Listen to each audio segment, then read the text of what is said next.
Hi, my name is Taylor Mitchell, and today I'm going to be talking about antibiotic resistance. So, imagine that you have a yeast infection and you go to the doctor for treatment and they give you a fluconazole. After several yeast infections, the fluconazole stops working and the yeast infection doesn't go away. This is a prime example of antibiotic resistance. So, what is antibiotic resistance? Basically, it is when a bacteria becomes ineffective or less effective at killing other bacteria that are living where they're not supposed to be. It doesn't mean that your body cannot become resistant. It means the bacteria have learned to survive the drugs meant to kill them. So, how do bacteria become resistant? There are multiple different ways that this can happen, from taking certain medications multiple times and the bacteria are learning ways to resist it and they are growing stronger to what is supposed to kill them. They take the time to multiply and become better at surviving in an environment meant to kill them.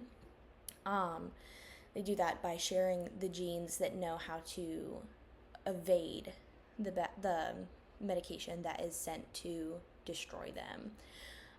Different things like random mutations can occur.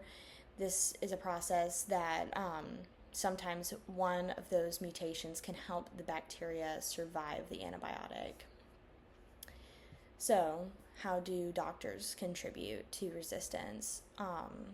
Doctors can play roles by prescribing antibiotics that are just not needed. For viral infections like colds and flus, where antibiotics don't tend to work at all. The amount of unnecessary antibiotic given gives the bacteria a chance to adapt and become resistant to the antibiotic. How can a patient contribute? The doctors aren't just the only ones that play a role in this, like patients do too. Some patients don't finish their antibiotic to a full course, and this is when they will stop taking it because they're starting to feel better, but that doesn't necessarily mean that it has completely alleviated the situation. Or they might share antibiotics with others and use leftover pills from a previous prescription.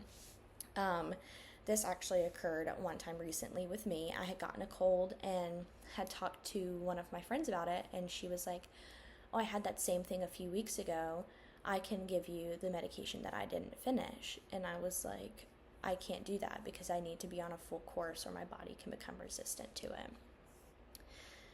So why does it matter to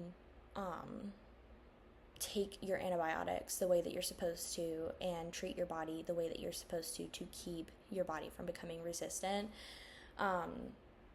It's important that we take them properly because these different bacteria can mutate and continue to grow stronger genes.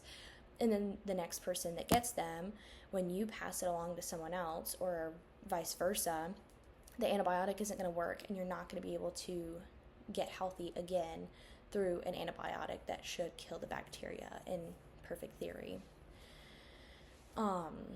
That's what I have to say about antibiotic resistance.